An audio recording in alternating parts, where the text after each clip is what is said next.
አብ መንጎሶ በስልጣን ኢትዮጵያን ኤርትራን ዝካየድ ዘሎ መግለጽና የቃላት ጎንጽና በኩናት ከብጽሕ ብዝኽእል ምልዋት ቃላት ተሰነየውን ይኸውናሎም አብ ዝኾነ ሞት ኩናት ክላዓሊ ኸል ዝብል ስጋት ኣብቲ ካብ ብዘ ወደብ ዝተዓጽወት ኢትዮጵያ ወደብ ቀይሕ ባህሪ ክህልዋ ከምትደሊ ካብ ዘቕረበት ለዋነት ሒዙ እትወጥርና ዓብይ ዝመጽ ዘሎም ቀዳማይ ሚኒስትር ኢትዮጵያ ዝኾነ አብይ አሕመድ ንመጀመርታ ጊዜ ጉዳይ ወደብ ባህሪ ቅድመ 2 ዓመት ኣብ 2016 ናይ ህላዋ ጉዳይ ክብል ገሊጹ ነይሩ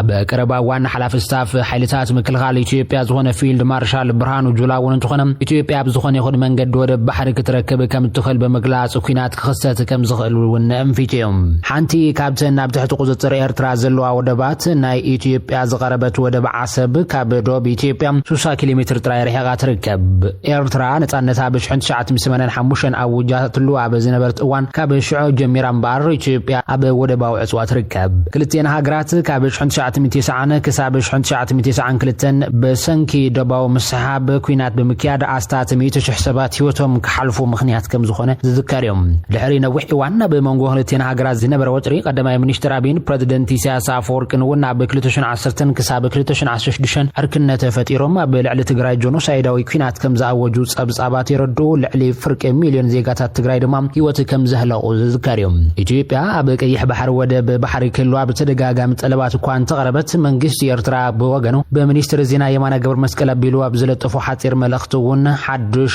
مزرار بزعبا فطيريوم ኢትዮጵያ ወደብ በባህር ከተረከብ ዘቅረበት ሕቶ ሓደገኛ ክብል ዝነጸገት ሚኒስትር መርዛም አጀንዳ ምሕንጻጽ ዶብ ክብል ወነ ገሊጽዋም አቶ ሚኒስትር እንደዚህ ስጉምቲ ኢትዮጵያ ቆልዕ መጥቃዕቲ በመባል ነው ኢትዮጵያ ነጎርባብታን ሳዕቤን ከም ዝህልዎም በመጥንቃ ከሐልፍ ዘይግባ ቀይሕ መስመር ክብል ወነ ገሊጽዋም ሰዓት ዝስማዕ መግለጽ መከልኻል ኤርትራ ድማ መራሕቲ ኢትዮጵያ ንህዝብና በዓዘቕቲ ኩናት ሙግታት ደው ከብሉ ኣብ መጀመርታ ወር ሕዳር ጠንቅቕ ነይሮም ወታደሮ ኃይል ወሲኹ ዝኾነ ቀይሕ መስመር ሰግር ሰብ ነብሶ ቀዲሞ ብናይ መምሃር ዕድል ኣብ ዘይረኽበሉ ጉድጓድ እትወሎ ክብል ድማ ይተጠንቀቕ እቲ ኣብ ቀረባ እዋን ብመንጎ ክልቴን ሃገራት ዝረአ ዘሎ ወታደሮ ንጥፈታት ድማ ኣብ ደቡባዊ ከባቢታት ክልቴን ሃገራት ዓቢ ወታደሮ ምንቅስቓሳት ከም ዝተኻየደ ዝሕብር ጸብጻባት ካብ ክልቴን ሃገራት ዝወፀ መግለጽ የለን ይኹን እምበር ሃገራዊ ቴሌቪዥን ኢትዮጵያ ወይ ድማ ATV በተደጋጋሚ በአሽሓት ዝቁጠሩ ሓደሽቲ ኣባላት ሰራዊት ከኣቱ ወነሪዮም ኣብ ቀረባ እዋን ላዕለዋይ ኣመራርሓ ሰራዊት ሃገር ዝኾነ ሌተና ለሃጫሉ ሸለማ ብዝገብረ ቃል ምሕተት እቲ ኃይሊ ኣብ ጽኑዕ ባይታ ከም ዘሎን 10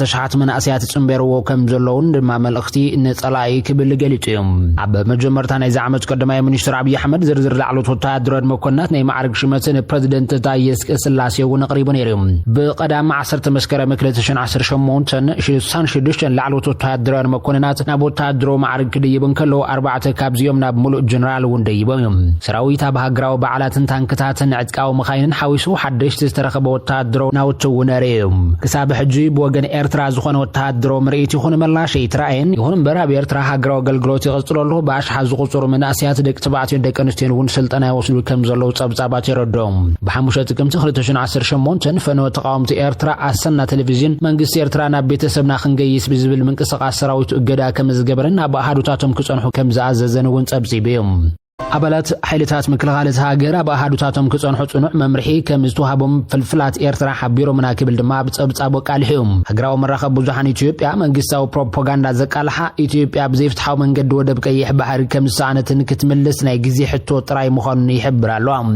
زيناتات إثيوبيا تلفزيون بزيفتحاو منقد ودب قيح بحر كمسانة زقلت ريتوتات زملو خوينو كتملس دما يصوعالو إثيوبيا تلفزيون حدشت وتادرين كمرقو كاب مراي بتوسخي كاب قدبنا بودب زبلو جرحوت زحاز سلفنيات اتحساب ناتنايو اتحساب ኢትዮጵያ ወይ ክብሉ ድማ ተራየም በጉዳይ ወደ ብሪቶም ንምዝርጋሕ በኢንተርኔት ይዋፈሩ ከም ዘለው ማዕከናት ዜና ውሽጥ ዓዲ ክሕብራን ከሎም ቁጽሪ ናይዞም ዲጂታላዊ ሰራዊት ተባሂሎም ዝፍለጡ ኣብ ማሕበራዊ መራኸቢታት ዝነጥፉ 60,000 ዝኣክል ሰራዊት ሚዲያ ከም ዘለውን ይግለጽ መንግስታዊ መራኸቢ ብዙሓን ኤርትራ ድማ ብፍላይ ድማ ኤሪትሪያ ቴሌቪዥን ኢትዮጵያ ቅድመ 10 ዓመታት ተፈትሐ ጉዳይ ዳግማይ ብምትንሳእና ዓለም መደናገራ በመባል ዝኽሳር እስትን ዜናን ሬቶን ውን ከውጻጠን ይሄነን በሓደ ጥቅም 2018 ናብዞ ጾዋርስቲ መንግስቱ ኢትዮጵያ ድማ አንሳብን ሐዋሩን በሕጋው መንገድ ዝተፈትሐ ጉዳይ ዳግማይ አበራቢሩ ኣብ መንጎ ክልቴን ሃገራት ኩናት ክጅምሩን ይፍትናሎ ክብል ክኻስስ ተሰሚዕት ማዕኸን ዜና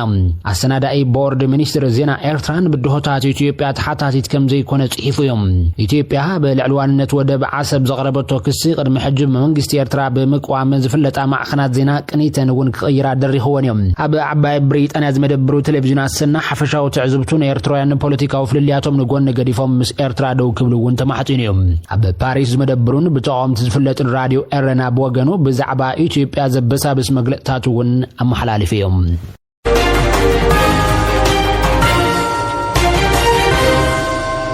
ኣብ ዓፋርን ካልኦት ከባቢታት ትግራይ ንዓሪዶም ከም ዘለው ዝገልጹ ሓይልታት ሓራ መሬት ምስ ኣቦ ገርባትን ዓበይቲ ዓድን ክልል ዓፋር ከም ዘተዩ ተሓቢሩ ትማሊ 27 ሕዳር ኣብ መንጎ ሰራዊት ሓይሊ ሰላም ከምኡውን ቲፒኤፍን ላዕለዎት ኣመራርሓ ክልል ዓፋር ሽማግለታት ትኽልልን መራሕቲ ጎሳን ነባር ኣመራርሓ ዞባታትን ወረዳን ትግራይ ብዝተረኸቡሉ መድረኽ ኣብ ዘላቂ ሰላም ክልቲኡ ህዝቢ ዘትዮም ክብሉ ካብቲ መድረኽ ዝተረኸበ ሓበሬታ ተመልኪቱ ዘሎ ኣብቲ ዝተረኸቡ ተወከልቲ ክልል ዓፋር ቃልሲ ሰራዊት ሓራ መሬት ወይ ድማ ቲፒኤፍ ከም ዝድግፉን አባላት ኃይል ሰላም ከም ደቆም በመሕብሓብ ዕላማው መከሳብ ዝዕወት ንዘጋጥሙ ጸገማት ሓቢሮም ከም ዝሰርሑ ተዛሪቦም ዘሎም ርክብ ህዝብን መንግስትን ክልል ዓፋር ምስ ኃይል መራርሓ ሰራዊት ሓራ መሬት ግንባር ክልተ ነበረ መራርሓ ዞባታት ደቡብ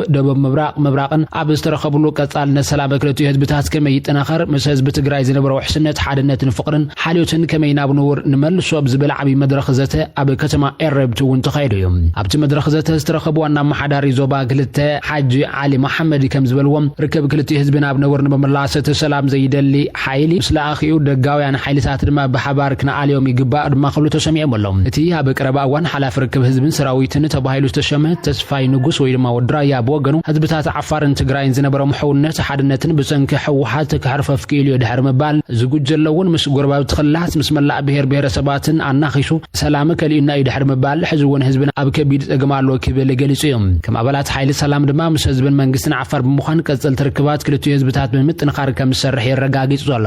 ዓበይቲ ዓዲ ዓፋር ብወገኖም ብዝሓለፈ ዝገጠመ ጸገማትና ንሕና ዋላ እኳ ብዙሕ ተጎዲና እንትኾና ግን ድማ ሰላም ሕርያው ምስ ዝገበረ ሓይሊ ክንዛተን ክንስማማዕን ግድን እዩ ዝሓተትኩምና ነገር ምሳኹም ኮይና ህዝብን መንግስትን ዓፋር ብዝህበና ሓላፍነት ሓቢርና ክንሰርሕ ኢና ክብሉ እንፊቶም ኣላዎም ብሔራዊ ረብሓ ኢትዮጵያ ንምጉዳእ ዝንቀሳቐሱ ሓይልታት ምስ መንግስቲ ብምዃን ከም ዝቃለስ ህዝባዊ ትካል ኣምሓራ ፋኖ ገሊጹ ክብል ባዕኽናት ዜና ኢትዮጵያ ይገልጽ ኣሎ ኣባላት ኣመራርሓ ህዝባዊ ትካል ፋኖ ኣምሓራ ምስ ብሔራዊ ክልል መንግስቲ ኣምሓራ ዝገብርዎ ዘላቂ ስምምዕ ሰላም መልኪቶም መግለጺ ብዝሃብሉ እዋን ኣብ መንጎኦም እውን ኢትዮጵያ ዞባ ቅልውላው ንምግባር ጸላኢ ካብ ወጻእን ውሽጥን ዘካየዱ ዘሎ ስርሒ ከም ዘይዕወት እዮም ሓቢሮም ዘሎም እቲ ኣብ ቀረባ እዋን ናብ መንግስቲ ኢዱ ሂቡ ተባሂሉ ዝኽሰስ ዝነበረ ሓላፊ መምርሒ ርክብ ወጻኢ ህዝባዊ ትካል ፋኖ ኣምሓራ ዝኾነ ካፒቴን ማስረሻ ሰጤ ከም ዝበሎ ኣብቲ ክልል ብዝተፈጠረ ጎንፂ ኣብ ህዝቢ ዘይግባእ መስዋዕትን እናኸፈለ ጸኒሑ ድሕሪ ምባል እዚ ንኸብቅዕ ድማ እቲ ትካል ምስ ብሔራዊ ክልላዊ መንግስቲ ኣምሓራ ዘላቂ ስምምዕ ሰላም ምግባሩን ብምግላጽ ብምኽንያት እቲ ጎንፂ ዝተመዛበሉ ዜጋታት ናብ መረበቶም ንምምላስ ከምኡውን ነተረባሕነት እቲ ህዝቢ ብሓባር ንምስራሕ ኣብ ምርዳእ ከም ዝተበጽሐ ይዛረብ ኣብ ቤት ህንጸት ዘሎ ኣጀንዳ ገንጸልን መገንጸልን ዘይኽተሉን ኣባላት ፋኖ ንኽፍትሑ ጉዳት ኣካልን ካልኦት ጉዳት ዘይብሎም ዝበጽሖም ዳግማይ ንኽጣየሹ ናብ ስምምዕ ከም ዝተበጽሐ ዝሓበሩ ኮይኖም ዓቕምን ክእለትን ዘለዎም ኣባላት ፋኖ ናብ ዝነበረ መዋቕር ስራሕ ተመሊሶም ንኽሰርሑ ኣብ ሓበራዊ ምርዳእ ከም ዝተበጽሐ ድማ ይዘረድም ኢትዮጵያ ዞባ ቅልውላው ንምግባር ጸላኢ ካብ ውሽጥን ወጻእን እናሰርሐ ከም ዝኾነ ዝሓበረት ኣመራርሓ ምስ መንግስቲ ብምትሕባር እዚ ሽርሕ ንኸይዕወት ክንገብር ኢና ንብሔራዊ ረብሓ ሃገር እውን ክንሰርሕ ኢና ክብል ይረጋጊጹ ዘሎ ሓላፊ ሓበሬታን ድሕነትን ህዝባዊ ትካል ኣምሓራ ፋኖ ዝነበረ መስፍን ኣባተ ብግዱ ታሪኻዊ ጸላእቲ ኢትዮጵያ ቃልሲ ፋኖ ንምጭዋይ እናሰርሕዮም ድሕሪ ምባል ሽርሒ ግዳማዊ ጸላእቲ ምርዳእ ከም ዝግባእ ብምሕባር እቲ ትካል ናብ ስምምዕ ዝመጸሉ እዚ ናይ ደገ ሓይልታት ሽርሒ ንኸይዕወት ምግባር ከም ዝኾነ እውን ተዛሪቦም ምስ ብሔራዊ ክልላዊ መንግስቲ ኣምሓራ ኣብ ዝተገበረ ድርድር እውን ተረባሕነት ህዝቢ ትኽልል ኣብ ዘዕብዩ ጉዳያት ኣብ ስምምዕ ከም ዝተበጽሐ እውን ገሊጾም መንግስቲ ፌደራልን ኣምሓራን ኣብ ትኽልል ተዓጢቖም ዝንቀሳቐሱ ትካላትን ኣካላትን ናብ ሰላም ንኽመጹ ኣፈላልያት ብሰላማዊ መንገዲ ንኽፍትሑ ተደጋገምቲ ጻውዒት ምግባሮም ዝፍለጥ እዮም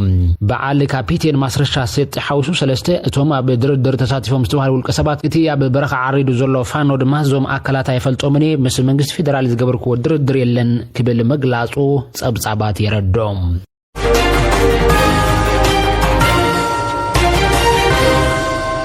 ሚኒስትር ትምህርቲ ኢትዮጵያ ቋንቋ ቻይንኛ ኣብ ኢትዮጵያ ከተኣታቱ ኢሎም ሚኒስትር ትምህርቲ ኢትዮጵያ መላእ ሃገር ኣብ ዝርከባ ኣብያተ ትምህርቲ ቋንቋ ቻይና ንምስፋሕ ምስ መንግስቲ ቻይና ይመኻኸር ከም ዘሎ ፍሊጦሎም እዚ ዝተገለጸ መንጎ ሚኒስትር ትምህርቲ ፕሮፌሰር ብርሃኑ ነጋን ወናይ ዳይሬክተር ማእኸል ትምህርትን ምትሕባር ቋንቋ ሚኒስትር ትምህርቲ ቻይናን ሚኒስትር ዩፈንግ ኣብ ዝተገበረ ርክብ ኮይኑ ክልቲኦም ሰበስልጣን ኣብ መንጎ ኣባላት ሃገራት ብሪክስ ኣብ ዓውዲ ትምህርቲ ምትሕባር ኣብ ምጥንኻር ዘትዮም ኣሎም ኢትዮጵያ በቅረባ እዋን ኣብ ዓውዲ ትምህርቲ ተኸስር ከም ዘላ ብርክት ዝበሉ ጸብጻባት ክሕብሩን ከሎም ኢትዮጵያ ግን ምስ ቻይና ስትራቴጂካዊ ሽርክነት ብዝምልከት ተዘራረቡ ካብቲ ሕጂ ዘለው ስን ቁጽሪ ዩኒቨርሲታት ወጻኢ ትምህርቲ ቋንቋ ቻይና ንምስፋሕ ድሌት ከም ዘሎም እዮም ገሊጾም ዘሎም እዚ ዜጋታት ዝያዳ ቋንቋ ንኽመሃሩ ዕድል ዝፈጥር ጥራይ ዘይኮነስ ምትሕብባር ክልቲኦም ህዝብታት ብዓብዩ ዘጠናኸሩ ድሕሪ ምባል ፕሮፌሰር ብርሃኑ ነጋ ድማ እቲ ሚኒስትሪ ትብጻሕነት ትምህርቲ ቋንቋ ቻይና ንምስፋሕ ድሌት ከም ዘሎ ረጋጊጾም እዮም እቲ ሚኒስትር ወሲኹ እቲ መደባ ብውሕዳት ዩኒቨርሲታት ተጀሚሩ እኳ እንተሎ ሕዝግና ብካልኦት ትካላት ምስፋሕፋሕ ከም ዘደልዩ ዓቢሩ ነይሩ ብፍላይ ኣብዚ ዓመት ትምህርቲ ኣብ ዝኸፈተ 5 ሓደሽቲ ፌደራላዊ ካልኣይ ብርኪ ኣብያተ ትምህርቲ ቋንቋ ቻይና ክወሃብ መደብ ከም ዘሎን ነዚ ዕላማ ብቑዓት መምህራን ንምልኣኽ